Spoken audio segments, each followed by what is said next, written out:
Hello student, welcome to Jayashree teaching class. এখন আমরা তোমাদের বাংলা থেকে মডেল 2 বাঁকুড়া জেলা স্কুল এটা সলভ করব। দেখো, একে রয়েছে ঠিক উত্তরটি বেছে নিয়ে শূন্যস্থানে বসাও। ও পাড়াতে বৃষ্টি এলো, ঝাপসা গাছপালা, এই ফাঁকা জায়গায় ঝাপসা কথাটা রেখে দেবে। না ভাই, তোমার সঙ্গে আমি চাষ করতে যাব না, তুমি বড্ড ঠকাও। কোনো কোনো ভোরবেলায় ছাত্ররা দেওয়ানজি পুকুর পাড়ে তাদের প্রিয় অঙ্কের মাস্টারের মেষ বাড়িতে পৌঁছে গেলে দেখত তিনি অনেক আগেই উঠে রামকৃষ্ণ স্তোত্র গান করছেন। 1-4 আকাশ তাক, ঝড় বৃষ্টি আর কিছু রোদ্দুর। কুড়োরামের পিতার নাম কে? দিনু ভট্টাচার্য। তখন আমি একলা তো নই, থাকে না আর দুঃখ কোনোই শালবনে বা তালসুপুরীর বনে। নিচের প্রশ্নগুলির এক কথায় উত্তর দাও। আকাশের দুই বন্ধুর নাম কি? পেটকাটা, চাঁদিয়াল। বোম্বাগড়ে রাজার পিসি কি খেলেন? কুমড়ো নিয়ে ক্রিকেট খেলে। ঠিক আছে। একলা কবিতায় কোন কবিতার বই থেকে নেওয়া হয়েছে? আমায় তুমি লক্ষ্মী বলো, এখান থেকে নেওয়া হয়েছে। তাল নবমী গল্পটি কার লেখা? বিভূতিভূষণ বন্দ্যোপাধ্যায়। ইংরেজ পুলিশের ঘাঁটিতে উঠতে থাকা ব্রিটিশ পতাকার নাম কি? Union Jack. বোকা কুমিরের কথা গল্পে চাষি কারা? কুমির ও শিয়াল। এরপরে দেখো 3, নিচের প্রশ্নগুলির সংক্ষিপ্ত উত্তর দাও। কোন ঋতুতে সাধারণত বৃষ্টি হয়? সাধারণত বর্ষা ঋতুতে বৃষ্টি হয়। এই ঋতুতে কোন কোন মাস নিয়ে বাংলা মাস নিয়ে তৈরি হয়? এই ঋতু হচ্ছে আষাঢ় ও শ্রাবণ, এই 2 মাস নিয়ে তৈরি হয়। প্রেমেন্দ্র মিত্র লেখা দুটি বইয়ের নাম কি? সাগর থেকে ফেরা এবং হরিণ চিতা চিল। ইনভার্টেড কমা কিন্তু রাখবে। মস্ত আশীর্বাদের মতো মাথার উপর ইতস্তত কোন কবিতা থেকে নেওয়া হয়েছে? একলা কবিতা থেকে নেওয়া হয়েছে। কবিকে? কবি শঙ্খ ঘোষ। কবি কোন বিষয়কে মস্ত আশীর্বাদ বলেছেন? মাথার উপর গাছের পাতা ঝরে পড়াকে মস্ত আশীর্বাদ বলেছেন। 4 বলেছে নিচের প্রশ্নগুলির যথাযথ উত্তর দাও, যে কোনো দুটি। আকাশের দুই বন্ধু তাদের বন্ধুত্বকে অটুট রাখতে কি সিদ্ধান্ত নিয়েছিল? দেখো, এটা দুই বন্ধু পেটকাটা ও চাঁদিয়াল তাদের বন্ধুত্বকে অটুট রাখতে একসঙ্গে লড়াই করার সিদ্ধান্ত নিয়েছিল।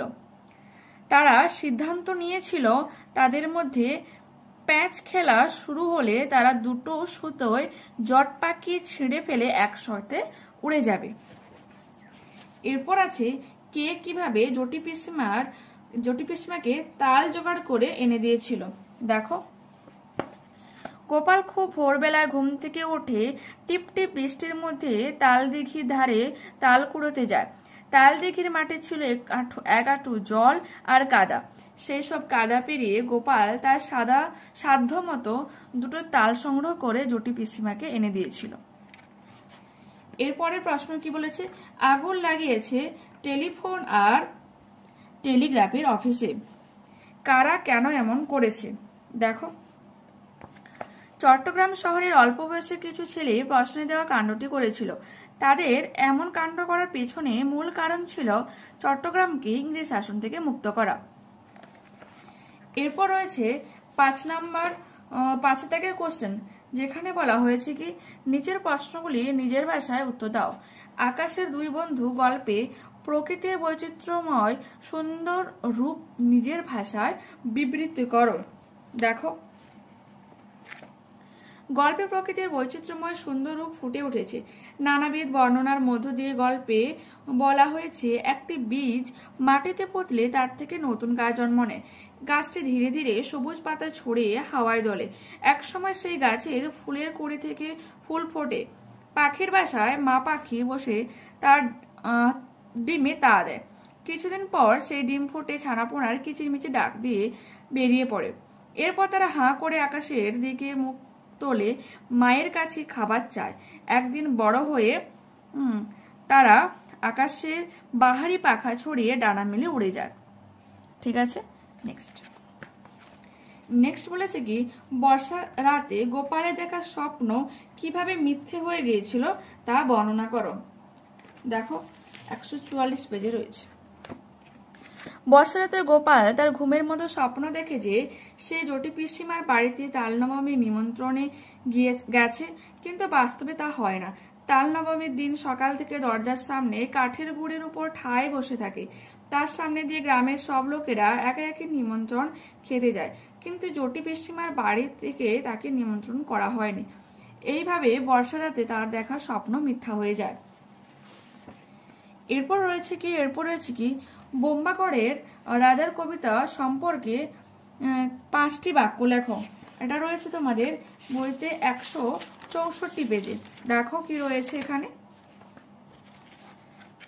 বোম্বাকরে রাজা সবকিছুই অত্যন্ত মজার ও অদ্ভুত। সেখানে রাজা ছবির ফ্রেমে আমসত্ত্ব ভাজা বাঁধিয়ে রাখেন। রানীর মাথায় সারাদিন রাত বালিশ বাঁধা থাকে। রানী দাদা পাউরুটিতে পেরেক ঢোকেন। সেই রাজ্যে সর্দি হলে লোকে ডিগবাজি খায়, আর জ্যোৎস্নাতে সবাই চোখে আলতা মাখে। ওস্তাদেরা মাথায় ও ঘাড়ে লেপ মুড়ে দেয়। বোম্বাকরের পণ্ডিতেরা তাদের টাকের উপরে ডাকের টিকিট আটকায়, আর রাত্রের বেলা তাদের ট্যাক ঘড়িটা ঘিরে ডুবিয়ে রাখে। ঠিক আছে, এখানে অনেকগুলো আমি বললাম, তোমরা যে কোনো 4টি লিখতে পারো, প্লাস এখানে এতটা পর্যন্ত কিন্তু রয়েছে, যে কোনো 5টা কিন্তু তোমরা বাক্য লিখে নিও। ঠিক আছে, এরপর বলেছে কি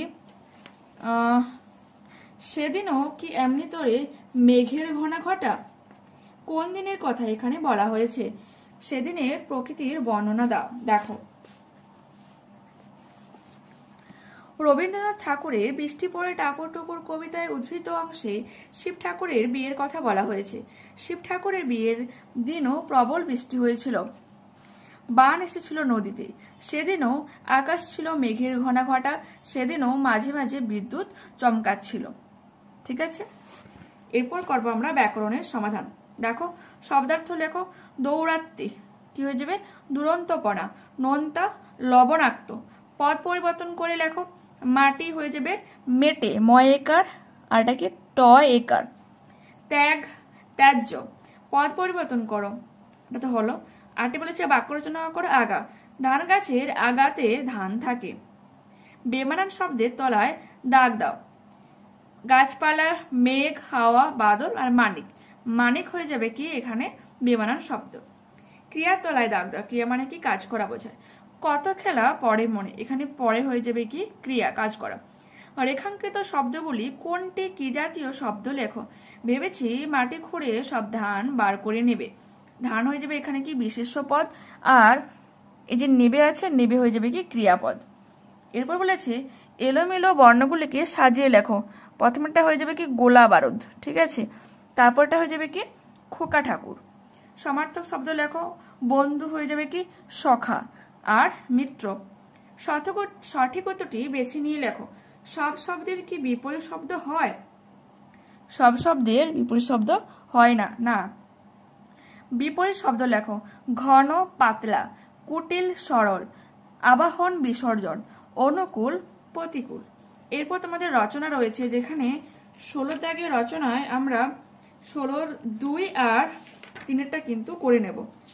2-এ বলেছে কি তোমার দেখা একটা মেলা, আর 3-এ বলেছে একটা বৃষ্টি দিন। দেখো, মেলা শব্দের অর্থ হলো মিলন। প্রথমে তোমরা হেডলাইন দিবে আমার দেখে একটাই মেলা, তারপর লেখা শুরু করবে মেলা শব্দের অর্থ হলো মিলন।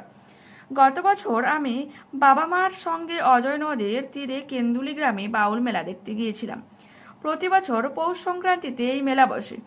পৌষ সংক্রান্তির আগের দিনই আমরা পৌঁছে গিয়েছিলাম মায়ের কাকার বাড়ি কেন্দুলি গ্রামে।